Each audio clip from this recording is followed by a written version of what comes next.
10-4.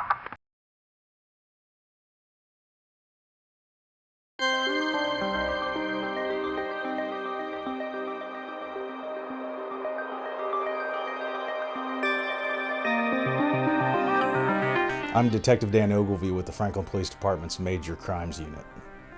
It's definitely impacting a lot of people. Last year, Tennesseans lost over $160 million to these scams. Some victims have been devastated by losing thousands or even sometimes tens of thousands of dollars from the criminals.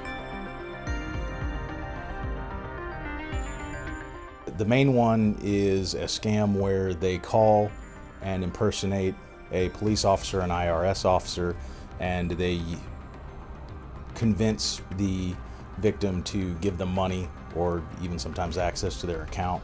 There are also romance scams where a random person will reach out to them, usually either email or text, and start an online relationship, eventually asking for money. There's also a scam that's known as a Frankfurt scam, where you will get a robocall stating that there was strange activity on your device, either with your Google account or another accounting app, and the activity was detected in Frankfurt, Germany. And if you interact with it, you end up getting connected to a scammer.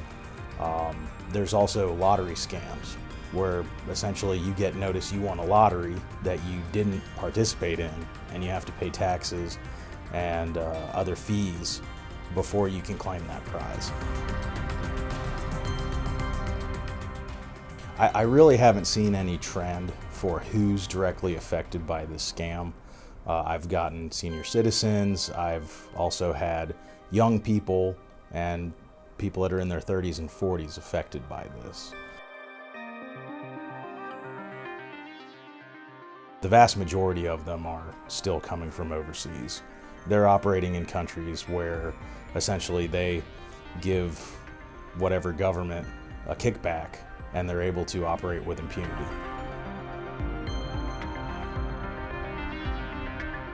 Essentially, the scammer almost always contacts you first, and then either through threats or creating a feeling of urgency or excitement because you won something like a lottery, or even, something exciting like a potential relationship, they create a strong emotion off the bat.